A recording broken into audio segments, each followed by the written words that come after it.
Hello नमस्कार, मैं समीउल्लाह आपके सामने फिर एक बार एक नए सेशन के साथ आ चुका हूं। तो सबसे पहले मैं आपको आरएस ऑनलाइन क्लासेस में आपका स्वागत करते हैं और आप उम्मीद करते हैं कि आप जहां भी होंगे बेहतर होंगे, ठीक होंगे, मस्त होंगे। ओके। और आप अगर नए हैं इस चैनल के ऊपर तो आप ना यूट्यूब के जो मेरा आरएस ऑनलाइन क्लासेस वाला चैनल है आप उसको ना ठीक है सब्सक्राइब कर लेंगे और हो सके तो आप दोस्तों को भी ठीक है इसके बारे में बता देंगे।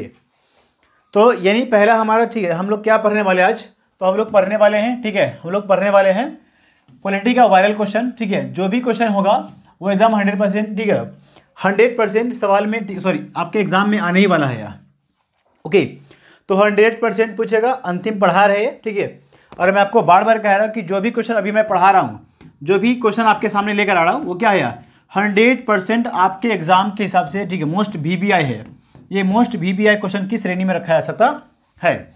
तो आप यहाँ पे देख लीजिए कि 100% या फिर मोस्ट VBI क्वेश्चन ठीक है बहुत बहुत महत्वपूर्ण जो क्वेश्चन है वो ठीक है आपके सामने हम पढ़ा रहे हैं। तो चलिए हमारे पास आज है 12 क्वेश्चन। हमारे पास कितना क्वेश्चन आज हमारे पास पॉलिटी का 12 क्वेश्चन है और इसी 12 क्वेश्चन को हम लोग देखने वाले हैं। तो आज का हमारा पहला क्वेश्चन है कि दल बदल कानून से आप क्या समझते हैं। दल बदल कानून क्या है? देखिए दल बदल कानून क्या होता है यार, कह रहा है कि जब कोई विधायक या सांसद चुनाव जीतकर एक दल को छोड़कर दूसरे दल में जाता है तो इसे हम क्या बोलेंगे? इसे हम दल बदल कहते हैं। आप इतनी बातों को आप यहाँ पे समझिए कि अगर ये कोई आदमी है, ये कोई क्या है ठीक है सांसद या विधायक है ठीक है, ये चुनाव जीतने के बाद यहाँ पे देखिए गौर से, चुनाव जीतने के बाद क्या होता है? चुनाव जीतने के बाद ये क्या किया, एक पार्टी को छोड़ के किसी और दूसरे पार्टी में चला गया। ठीक है, ये मान के चलिए ए पार्टी है और ये ठीक है बी पार्टी में चला गया, ये बी पार्टी में चला गया। ओके, तो कह रहा है कि जब कोई विधायक, ये क्या है, जब कोई विधायक या सांसद, कुछ ठीक है हमारा क्या वर्ड क्या है, तो जब कोई विधायक या सांसद, ये क्या है विधायक और सांसद ठीक है, जब कोई विधायक या सांसद, ये देखिए ये कोई विधायक या सांसद है, तो जब एक चुनाव जीतने के बाद एक दल को छोड़कर दूसरे दल में जाता है तो इसे हम क्या बोलेंगे? इसे हम बोलेंगे दल बदल। इसे हम क्या बोलेंगे? तो इसे हम बोलेंगे दल बदल। इसे ही हम दल बदल कहते हैं। इसे हम क्या बोलेंगे?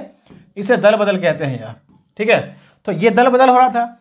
अब ये ठीक है क्या हो रहा था 1985 से पहले यहाँ पे सुनिए गौर से यार, 1985 से पहले क्या हो रहा था कि कोई भी नेता चुनाव जीत कर आता था और चुनाव जीतने के बाद ठीक है शाम में इस पार्टी में है, ठीक है सुबह में इस पार्टी में है, दोपहर में इस पार्टी में है, परसों इस पार्टी में है यार। ठीक है, तो इससे बड़ा तकलीफ होता था, मतलब जो जिस पार्टी से चुनाव जीत कर आता था और जो जनता अपने लिए वोट देती थी उस जनता के साथ ये खिलवाड़ होता था।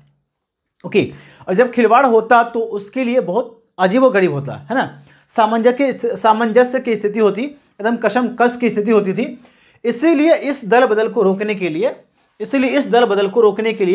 1985 ईस्वी में क्या किया? राजीव गांधी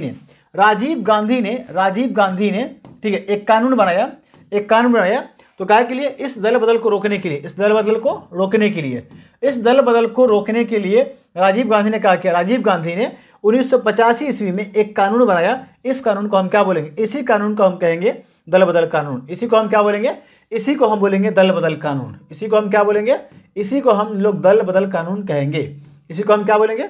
इसी को हम लोग दल बदल कानून कह सकते हैं। तो क्वेश्चन क्या कह रहा है हमारा कि जब कोई विधायक, क्वेश्चन क्या कह रहा है हमारा कि जब कोई विधायक या सांसद, देखिए ये सांसद है या विधायक है।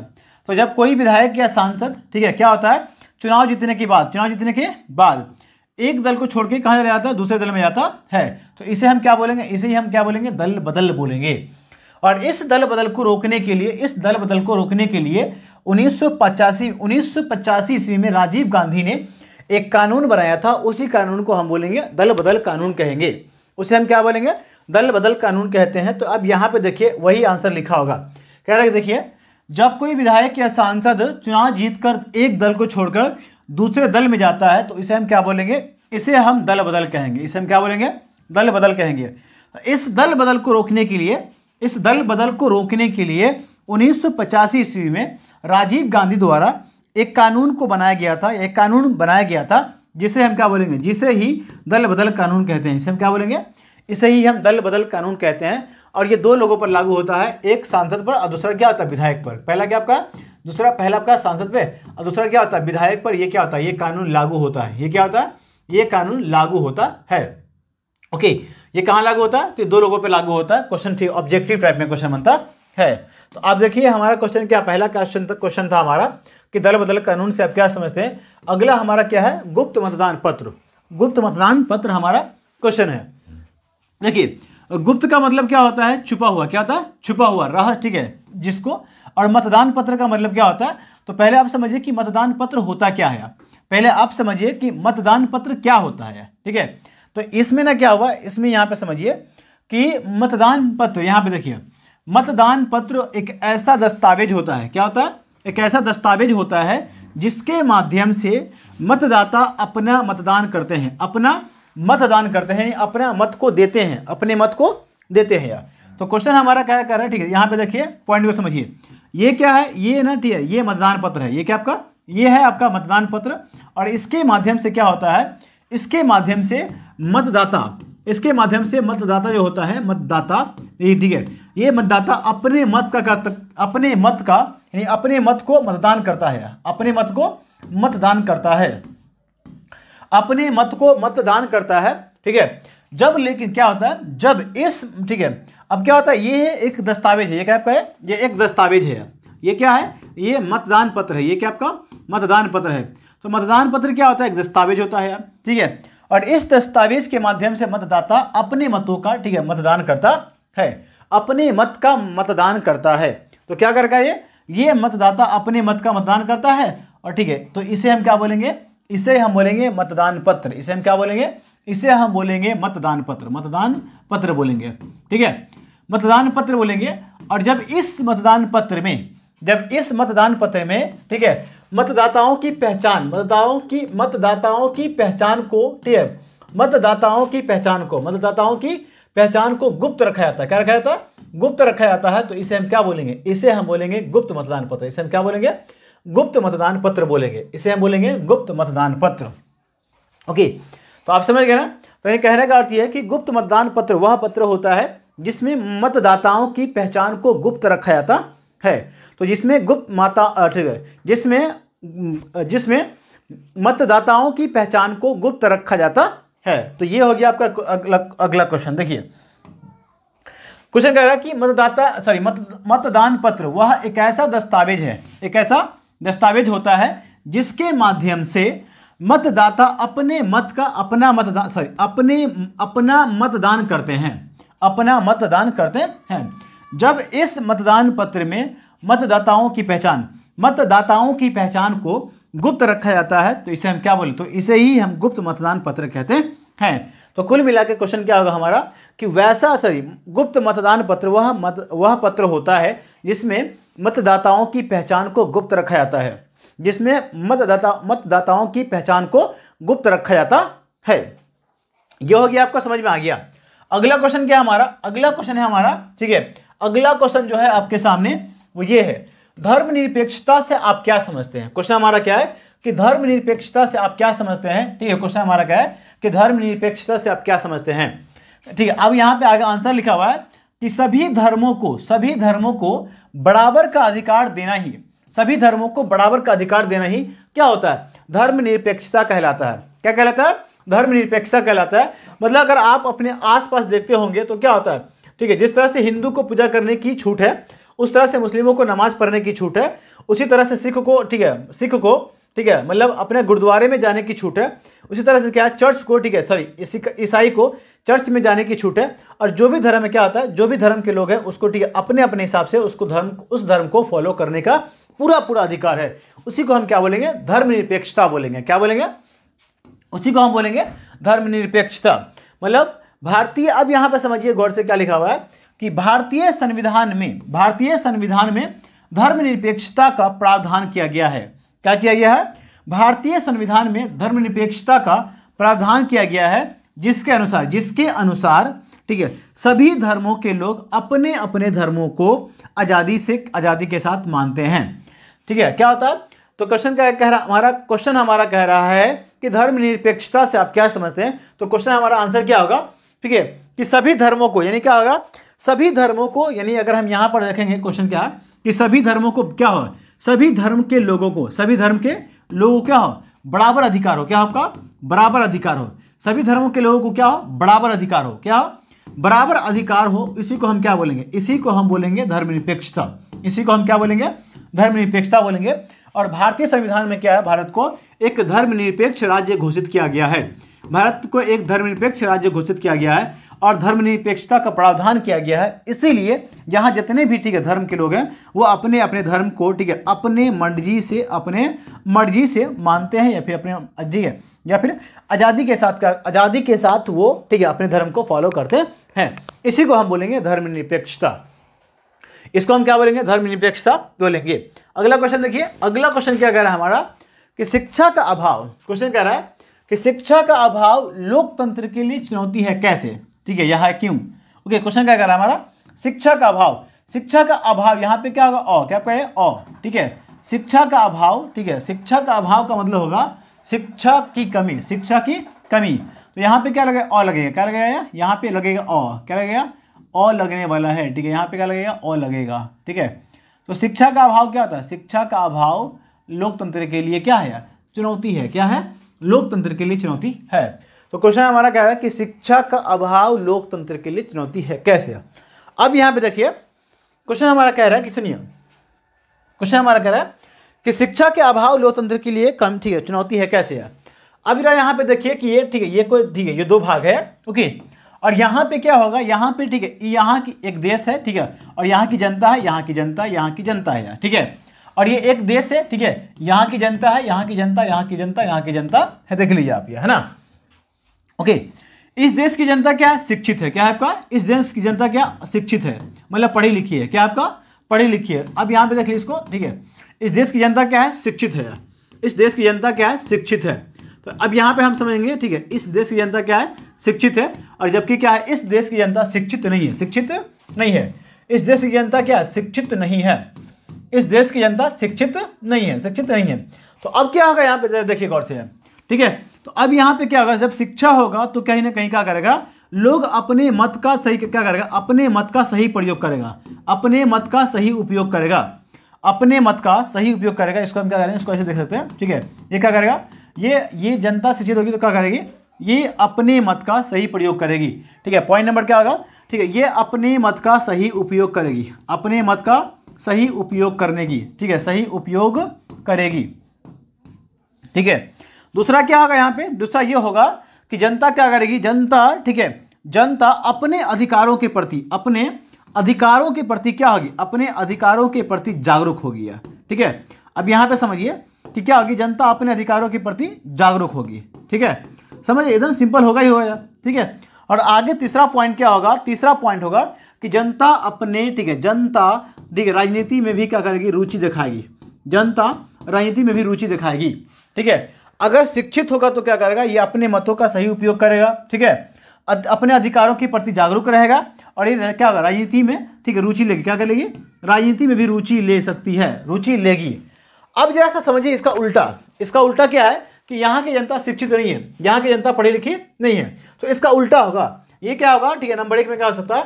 ये अपने मत, ठीक है, मत का क्या करेगा? दुरुपयोग करेगा। क्या करेगा? मत का दुरुपयोग करने वाले हैं, मत का दुरुपयोग करेगा। दूसरा क्या होगा? अपने अधिकारों के प्रति जागरूक नहीं हो पाएगा। दूसरा क्या होगा? अपने अधिकारों के प्रति जागरूक नहीं हो पाएगा। देख लीजिए गौर से, ठीक है।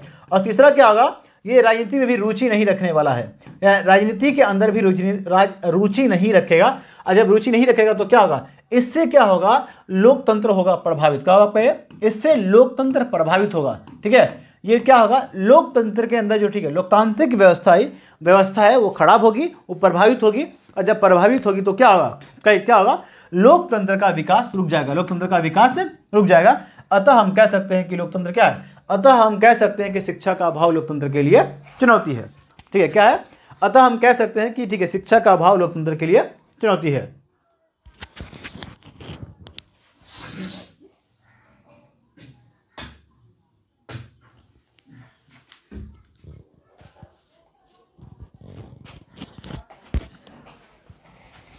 अब यहां पे देखिए क्वेश्चन क्या कह रहा है, देखिए आंसर कह रहा है शिक्षा ही लोकतंत्र में नागरिकों को ठीक है, शिक्षा ही क्या कहा, शिक्षा ही लोकतंत्र में नागरिकों को अपने अधिकारों के प्रति जागरूक बनाती है। क्या करती है, अपने अधिकारों के प्रति जागरूक बनाती है, पहला पॉइंट हुआ है। शिक्षा ही राजनीतिक जागरण एवं शिक्षित क्या करता है, शिक्षण प्रदान करती है। राजनीतिक जागरण का मतलब होता है कि राजनीतिक रूप से उसको जगाती है। ओके, आगे हो गया राजनीतिक जागरण एवं शिक्षण प्रदान करती है, जिससे जनता अपने अधिकारों को जान पाती है। और वही क्या होता है, वही शिक्षा के अभाव में मतदाता अपने अधिकारों के प्रति जागरूक नहीं हो पाते हैं। ठीक है, क्या होता है, शिक्षा के अभाव में मतदाता अपने अधिकारों के प्रति जागरूक नहीं हो पाते हैं। ठीक है, ओके, कॉमा यहाँ पे रुचि, ठीक है, राजनीति में भी रुचि नहीं लेते हैं तथा शिक्षा के अभाव में ही अपने, ठीक है, मतदाता अपने मताधिकार का दुरुपयोग करता है। क्या करता है, अपने मताधिकार का दुरुपयोग करते हैं, जिससे सरकार क्या होती है, सरकार उदासीन क्या होती है, जो लोकतांत्रिक सरकार होती है उदासीन एवं तानाशाह बन जाती है। क्या बन जाती है, सरकार उदासीन एवं तानाशाह बन जाती है। ठीक है, इससे क्या होता है, लोकतंत्र का विकास रुक जाता है। अतः हम कह सकते हैं कि ठीक है, शिक्षा का अभाव क्या है, लोकतंत्र के लिए चुनौती है। क्वेश्चन यहाँ पे देखिए, जो हम इसको बता रहे हैं, देखिए तो आप क्या लिखिएगा, यहाँ पे समझिए क्वेश्चन आपका क्या कर रहा है। ठीक है, यहाँ पे देखिए यहाँ पे क्या कह रहा है कि शिक्षा ही क्या करती है, लोकतंत्र में शिक्षा ही जनता को, ठीक है, क्या करती है, जनता को जागरूक करती है, जनता को सही, ठीक है, जनता अपने मताधिकार का सही प्रयोग कर पाती है और राजनीति में भी, ठीक है, रुचि लेती है शिक्षा के लिए। और जब वही क्या होता है, शिक्षा के अभाव में क्या होती है, वो अपने मतों का दुरुपयोग करते हैं, ठीक है, वो अपने अधिकारों के प्रति जागरूक नहीं हो पाते हैं और अपनी क्या होता है, वो उस जनता राजनीति में भी रुचि नहीं ले पाती है। इसीलिए हम कह सकते हैं कि अतः हम कह सकते हैं कि लोकतंत्र क्या है, शिक्षा का अभाव लोकतंत्र के लिए चुनौती होता है। आई बस में, तो ये हो गया आपका क्वेश्चन नंबर, ठीक है। अगला क्वेश्चन देखिए, अगला क्वेश्चन है आपका आतंकवाद। क्या देखिए, आतंकवाद लोकतंत्र के लिए चुनौती है कैसे, आतंकवाद लोकतंत्र के लिए चुनौती है कैसे। तो क्वेश्चन हमारा कह रहा है, देखिए कि आतंकवाद एक ऐसी गतिविधि है, जिसमें देश में तोड़फोड़, क्या होता है, तोड़फोड़, गोलीबारी, ठीक है, नागरिकों की हत्या एवं देश की संपत्ति को नुकसान पहुंचाया जाता है। मतलब आतंकवाद से क्या होता है, यहाँ पे जरा देखिए, आतंकवाद क्या होता है, ठीक है। अगर हम यहाँ पे मान लिखिए आतंकवाद, ठीक है, तो ये क्या, आतंकवाद से क्या होता है, देश में क्या होती है, अशांति फैलती है। क्या होती है, देश में अशांति फैलती है, ठीक है। देश में क्या होता है, तोड़फोड़ होता है। क्या होता है, तोड़फोड़, ठीक है, तोड़फोड़ होता है, देश में तोड़फोड़ होता है, ठीक है। गोलीबारी होती है, क्या होती है, गोलीबारी होती है। और इतना ही नहीं, क्या होता है, इस आतंकवाद से क्या होता है, नागरिकों की हत्या होती है। क्या होती है, नागरिकों की हत्या भी होती है। ओके, नागरिकों की हत्या भी होती है। और इससे क्या होता है, जब हत्या होती है, ठीक है, तो कहने का अर्थ यह है कि नागरिकों क्या होता है, नागरिकों को, ठीक है, और इससे क्या होता है, और इन सब से क्या होता है, देश की संपत्ति को नुकसान पहुंचता है। क्या पहुंचता है, देश की संपत्ति को नुकसान पहुंचता है। क्या पहुंचता है, देश की संपत्ति नुकसान होती है। यहाँ पे देखिए गौर से यार, देश की संपत्ति क्या होती है, नुकसान होती है। क्या होती है, नुकसान, ठीक है। और जब नुकसान होती है तो क्या होता है, ठीक है, सरकार का सारा ध्यान क्या होता है, सरकार का सारा ध्यान क्या होता है, सारा ध्यान क्या होता है, ठीक है, इन सब पे चला जाता है। ऐसे में सरकार का ध्यान क्या होता है, ऐसे में सरकार का ध्यान, ठीक है, सरकार का ध्यान विकास की क्रिया से हटकर क्या होता है, ये इसको, ठीक है, मतलब विकास की क्रिया से हटकर क्या किया जाता है, इस सबको, ठीक है, मैनेजमेंट करने में लग जाता है। मतलब कहने का अर्थ ये है कि ठीक, आतंकवाद तोड़फोड़ करता है, अशांति होता है, ठीक, गोलीबारी होती है, हत्या होता है। और जब देश की संपत्ति होती है तो जो पैसा, ठीक है, जो पैसा क्या होनी चाहिए, जो पैसा नुकसान विकास पे लगनी चाहिए, वो पैसा कहाँ लगे, तो वो पैसा लगेगा, ठीक है, हत्या, ठीक है, मतलब सुरक्षा पे पैसा लगेगा, सुरक्षा पर पैसा लगने वाला है, ठीक है। उसके बाद अगर तोड़फोड़ होगा तो ये भी, ठीक है, नई सड़क बनाई जाएगी तो फिर वहां पे पैसा लग जाएगा। ओके, तो ये सब क्या होता है अब इससे क्या होता है, सरकार का ध्यान विकास से भारत के, ठीक है, नागरिकों, ये आतंकवाद की ओर चला जाता है, आतंकवाद की ओर चला जाता है, और आतंकवाद से होने वाले नुकसान की ओर चला जाता है। इससे क्या होता है, देश का विकास ठप पड़ जाता है, ठीक है, देश का विकास ठप पड़ जाता है। और जब देश का विकास ठप पड़ता है तो क्या होता है, लोकतंत्र कहीं ना कहीं, लोकतंत्र का विकास कहीं ना कहीं ठप पड़ जाता है। तो अतः हम कह सकते हैं, अतः इसीलिए हम कह सकते हैं कि लोकतंत्र क्या है, अतः क्या होता है, अतः आतंकवाद लोकतंत्र के लिए, ठीक है, चुनौती है। क्या है, चुनौती है। अगला क्वेश्चन देखिए आप, अगला क्वेश्चन क्या कह रहा है कि सामाजिक विभाजन से आप क्या समझते हैं। देखिए, सामाजिक का मतलब समाज, विभाजन का मतलब विभाजन। जब क्या हो, समाज का विभाजन हो जाए, समाज के अंदर 2-3 ग्रुप बन जाए, समाज अलग अलग टुकड़ों में बढ़ जाए, तो उसी को हम क्या बोलेंगे, समाज का विभाजन बोलेंगे। उसे हम क्या बोलेंगे, उसे हम समाज का विभाजन कहते हैं। देखिए आंसर देखिए क्या होता है। देखिए, जाति धर्म, यहां पे कॉमा, क्या आपका कॉमा होगा, जाति धर्म क्षेत्र इत्यादि के आधार पर, इत्यादि के आधार पर समाज में होने वाले विभेद को, समाज में होने वाले विभेद को हम क्या बोलेंगे, इसी को हम सामाजिक विभेद बोलेंगे। इसको हम क्या बोलेंगे, ठीक है, मतलब जाति धर्म भाषा क्षेत्र, ठीक है, लिंग इत्यादि के आधार पर होने वाले, समाज में होने वाले भेदभाव को, समाज में होने वाले विभेद को हम क्या बोलेंगे, इसी को हम बोलेंगे सामाजिक विभेद। इसी को हम क्या बोलेंगे, सामाजिक विभेद बोलेंगे।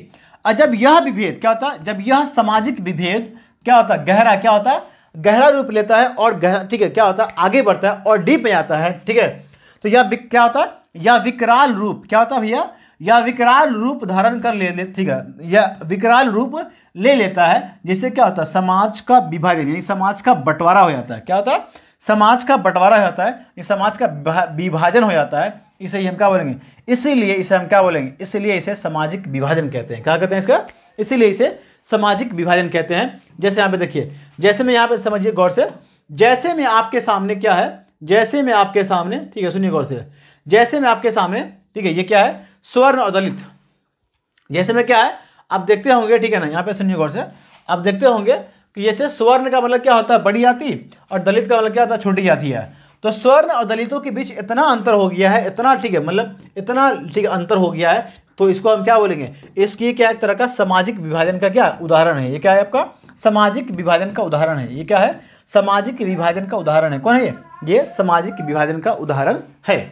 इसमें अगला क्वेश्चन देखिए, अगला क्वेश्चन है आपके सामने, ठीक है, अगला क्वेश्चन क्या आपके सामने, ओके, अगला क्वेश्चन है राजनीतिक दल, राजनीतिक दल लोकतंत्र में क्यों आवश्यक है। देखिए, तो कह रहा राजनीतिक दल लोकतंत्र में, लोकतंत्र का क्या है, आधार है। आधार का मतलब क्या होता है, जरा सोचिए कि अगर ये लोकतंत्र है, ये क्या आपका लोकतंत्र है, ठीक है, तो लोकतंत्र का क्या होता है, समझिए गौर से, लोकतंत्र में अगर मान के चलिए ये लोकतंत्र है, ये क्या है आपका लोकतंत्र है, ये है आपका लोकतंत्र। तो लोकतंत्र में क्या होता है, ये आधार, क्या होता है, ये आधार। तो आधार को हम क्या बोलेंगे, इसको हम बोलेंगे राजनीतिक दल। क्या बोलेंगे इसको हम राजनीतिक दल बोल सकते हैं। ओके, तो ये क्या हो गया, आपका घर हो गया, ये लोकतंत्र हो गया, और लोकतंत्र घर का क्या आधार क्या हो गया, तो आधार हो गया राजनीतिक दल। तो कहने का अर्थ ये है कि राजनीतिक दल क्या है, राजनीतिक दल लोकतंत्र का आधार है। आधार का मतलब, ठीक है, सबसे मेन पार्ट है। ओके, इसके बिना हम लोकतंत्र की कल्पना भी नहीं कर सकते हैं। इसके बिना हम लोग लोकतंत्र की कल्पना भी नहीं कर सकते हैं, क्योंकि राजनीतिक दल चुनाव में भाग लेकर लोकतंत्र के शासन को, ठीक है, शासन के पूरे अधिकार का प्रयोग करती है। लोकतंत्र के शासन का, ठीक है, लोकतंत्र के शासन के पूरे अधिकार का प्रयोग करता है और देश का क्या करता है, देश का शासन, ठीक है, शासन व्यवस्था को चलाता है, देश की शासन व्यवस्था को चलाता है। और इसीलिए हम क्या बोले, इसीलिए राजनीतिक दल को लोकतंत्र, क्या लोकतंत्र, इसलिए राजनीतिक दल लोकतंत्र में बहुत ही आवश्यक है, बहुत ही आवश्यक। ठीक है, क्वेश्चन देख लीजिए, राजनीतिक दल लोकतंत्र का आधार होता है, इसके बिना हम लोकतंत्र की कल्पना भी नहीं कर सकते हैं, क्योंकि राजनीतिक दल चुनाव में भाग लेकर, ठीक है, लोकतंत्र के शासन, ठीक है, लोकतंत्र के शासन के पूरे अधिकार का प्रयोग करती है, पूरे अधिकार का प्रयोग करती है, ठीक है, और देश का शासन चलाती है, देश का शासन चलाती है, ठीक है, शासन व्यवस्था को चलाता है। इसीलिए राजनीतिक दल लोकतंत्र में आवश्यक होता है। मतलब कहने का अर्थ यह है कि ये क्या है, देखिए आप समझिए कि ये राजनीतिक दल है, ये क्या है, राजनीतिक दल है, ये है राजनीतिक दल, ठीक है। अब ये क्या करेगी, चुनाव में, ठीक है, ये चुनाव में भाग लेगी, ये क्या करेगी, चुनाव में भाग लेगी, ठीक है, चुनाव में भाग लेने के बाद क्या करेगी, ठीक है, ये सरकार बनाएगी, क्या बनाएगी, सरकार बनाएगी। देखिए ये क्या करेगी, सरकार बनाएगी, और सरकार बनाने के बाद क्या करेगी, पूरे के पूरे अधिकार को, पूरे के पूरे अधिकार का प्रयोग करेगी। क्या करेगी? पूरे के पूरे अधिकार का प्रयोग करेगी, पूरे के पूरे अधिकार का प्रयोग करेगी, शासन व्यवस्था को चलाएगी, शासन व्यवस्था को चलाएगी, शासन व्यवस्था को चलाएगी। इसीलिए क्या होता है, इन बातों को देखकर हम कह सकते हैं कि राजनीतिक दल क्या है, लोकतंत्र में आवश्यक है। क्या होता है? इसीलिए हम कह सकते हैं कि राजनीतिक दल लोकतंत्र में क्या आवश्यक है। क्या ये आपका आवश्यक है? ये क्या है आपका आवश्यक है। अगला क्वेश्चन देखिए, अगला क्वेश्चन क्या आपके सामने, अगला क्वेश्चन कह रहा है कि संघीय शासन की दो विशेषता बताइए। देखिए पहले समझिए कि संघीय शासन क्या होता है। देखिए ये अगर कोई एरिया, ये कोई देश है ओके, तो यहाँ पे है कौन आपका है, ये है केंद्र सरकार, ये कौन आपका है, केंद्र सरकार, ठीक है। और ये क्या आपका राज्य सरकार, ये क्या आपका है, राज्य सरकार। तो इतना दूर में हो गया केंद्र सरकार, ये क्या हो गया आपका केंद्र सरकार हो गया, और ये क्या हो गया, ये सारी की सारी क्या हो गई, ये हो गई आपका राज्य सरकार, ये क्या हो गई, ये राज्य सरकार हो गई है, ठीक है।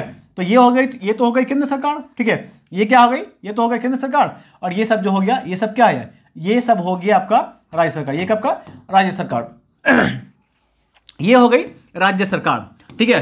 तो वो इसी को हम बोलेंगे, ठीक है, संघीय शासन व्यवस्था बोलेंगे, ठीक है। संघीय शासन व्यवस्था का मतलब होता है जिसमें क्या होता है, जिसमें अनेक सरकार, जिसमें अनेक सरकार क्या करती है, अनेक सरकार, ठीक है, कम से कम दो सरकारें क्या होती है, कम से कम दो सरकारें मिलकर एक साथ काम करती है, तो उसे हम क्या बोलेंगे, उसे हम बोलेंगे संघीय व्यवस्था बोलेंगे।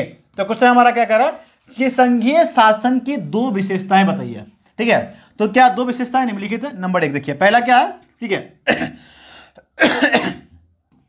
पहला है कि संघीय शासन व्यवस्था में दोहरी क्या होती है, दोहरी, ओके, दोहरी सरकार काम करती है, दोहरी सरकार काम करती है, जिसे हम पहला को हम क्या बोलेंगे, पहला हम बोलेंगे केंद्र सरकार, और दूसरा हम क्या बोलेंगे, राज्य सरकार, दूसरा हम क्या बोलेंगे, राज्य सरकार। यहां पे देखिए क्या लिखा गया है, यहां पे आपको बोला गया था कि पहला सरकार क्या है, ये है आपका केंद्र सरकार, ये क्या आपका केंद्र सरकार है, और ये जो है ना, ये सारी की सारी क्या है, ये सभी के सभी क्या है, राज्य सरकार हैं। तो इसमें क्या होती है, संघीय व्यवस्था में क्या होती है, दो स्तर की सरकार काम करती, दो स्तरों की सरकार काम करती है। पहला है केंद्र सरकार और दूसरा क्या आपका राज्य सरकार, जिसे हम बोलेंगे, पहला को हम केंद्र सरकार बोलेंगे, दूसरा को हम बोलेंगे राज्य सरकार। ये देखिए अगला पॉइंट क्या है, तो क्वेश्चन क्या कह रहा है हमारा कि संघीय शासन व्यवस्था में दोहरी सरकार काम करती है। दोहरी सरकार का मतलब होता है कि दो सरकार काम करती है, जिसे हम बोलेंगे केंद्र सरकार, और दूसरा का नाम क्या आपका राज्य सरकार, दूसरा का नाम है राज्य सरकार, दूसरा का नाम है, ओके। अगला क्वेश्चन कह रहा है कि संघीय व्यवस्था में राज्य और केंद्र सरकार का अपना अपना क्या होता है, अपना अपना अधिकार क्षेत्र क्या होता है, अपना अपना अलग अलग अधिकार क्षेत्र होता है। अब यहाँ पे देखिए, यहाँ पे आप देखिए, यहाँ पे क्या होता है, ये क्या है, ये है, ठीक है, केंद्र सरकार, ठीक है, और ये क्या आपका, ये क्या है आपका राज्य सरकार, ये क्या आपका राज्य सरकार है, ये है आपका राज्य सरकार, ठीक है। तो इसका क्या होता है, अपना अपना अलग अलग अधिकार क्षेत्र होता है अपना, ठीक है। इस राज्य सरकार का ये अधिकार क्षेत्र हो गया, इसका ये क्षेत्र हो गया, और ठीक है, चूंकि केंद्र सरकार का क्या होता है, पूरे इस पे अधिकार होता है, पूरे देश पर अधिकार होता है। तो दोनों सरकार का क्या होता है, दोनों सरकार का अपना अलग अलग अधिकार क्षेत्र होता है, किस पे, संघीय शासन व्यवस्था में, ठीक है। दोनों सरकार का अपना अलग अलग अधिकार क्षेत्र होता है। तो पहला पॉइंट क्या देखें, पहला पॉइंट देखें कि संघीय व्यवस्था में दो स्तर की सरकार काम करती है, दोहरी सरकार काम करती है, दोहरी सरकार काम करती है, जिसे हम बोलेंगे केंद्र सरकार, जिसे हम बोलेंगे केंद्र सरकार, और दूसरा का नाम बोलेंगे राज्य सरकार। या और दूसरा जो पॉइंट है वो ये है कि दोनों केंद्र सरकार और राज्य सरकार दोनों का अलग अलग अधिकार क्षेत्र होता है, ये है। अगला क्वेश्चन देखिए, अगला क्वेश्चन क्या आपके सामने, सांप्रदायिकता क्या है, सांप्रदायिकता क्या है। देखिए क्वेश्चन हमारा कह रहा है कि सांप्रदायिकता क्या है। देखिए एग्जाम्पल पर मान लीजिए कि ए, ठीक है, कोई एक, ठीक है, ये सोनू है, ठीक है, ये क्या आपका है, सोनू है, ये आपका मोनू है, एक आपका ये मोनू है यार, ठीक है, सोनू ये आपका ये मोनू है, सोनू नहीं मोनू नहीं, ठीक है, सोनू मोनू नहीं लेते हैं, ये सोनू है, ठीक है, और ये क्या है, ये सलमान है, क्या आपका ये सलमान है, ये सलमान है ओके। अब क्या करें, देखिए सोनू, ठीक है, क्या करेगा, अपने धर्म को, ये क्या है, ये ठीक है, ये हिंदू है, ये क्या आपका हिंदू है, और ये आपका मुस्लिम है, ठीक है, देख लीजिए। तो हिंदू, ये क्या करेगा, सलमान क्या सोचेगा कि मेरा धर्म क्या सबसे अच्छा है, मेरा धर्म क्या आपका सबसे अच्छा है, सबसे अच्छा है। ये भी सोचेगा कि मेरा धर्म क्या सबसे अच्छा है, सबसे अच्छा है, ओके। और जब ये क्या करेगा, ये अपने धर्म को अच्छा मानेगा, तो ये क्या करेगा, ये इसके धर्म की बुराई करेगा, और ये इसके धर्म की बुराई करेगा, इसके धर्म की बुराई करेगा। मतलब अपने धर्म को अच्छा मानकर, अपने धर्म को अच्छा मानकर किसी दूसरे धर्म के बारे में, किसी दूसरे धर्म के बारे में बुरा भला कहना या फिर दूसरे धर्म के बारे में बुराई करना, ठीक है, यहां पर ऐसी होगा, दूसरे धर्म के बारे में बुराई करना, ठीक है, उसे हम क्या बोलेंगे। और ये धर्म के नाम पर क्या होता है, धर्म के नाम पर नफरत फैलाना, क्या फैलाना ओके, धर्म के नाम पर नफरत फैलाने का, ठीक है, इसी को हम क्या बोलेंगे, इसी को हम बोलेंगे सांप्रदायिकता। इसे हम क्या बोलेंगे, सांप्रदायिकता। देखिए यहां पे, देखिए क्वेश्चन कह रहा कि अपने धर्म को सबसे अच्छा मानकर दूसरे धर्म के बारे में, ठीक है, बुराई करना, दूसरे धर्म के बारे में बुराई करना, धर्म के नाम पर नफरत फैलाना और अपने धर्म के खातिर देश के हितों की कुर्बानी देना, और अपने धर्म के खातिर अपने धर्म के खातिर देश के हितों की कुर्बानी देना ही सांप्रदायिकता कहलाता। क्या कहलाता, सांप्रदायिकता कहलाता है। अब क्या होता, दूसरे देश तो ठीक है, सांप्रदायिकता कहलाता है। भाई यहाँ पे 3 क्वेश्चन और है, ठीक है, बट हम क्या करेंगे, इसको रह देंगे, ठीक है, मेरा तबीयत खराब है आज, लग रहा है यार। ओके, तो ठीक है, तो या आज के सेशन में यही तक होगा। ओके, तो इसी के साथ मैं लेता हूं विदा, तब तक आप अपना रखिए ख्याल। जय हिंद।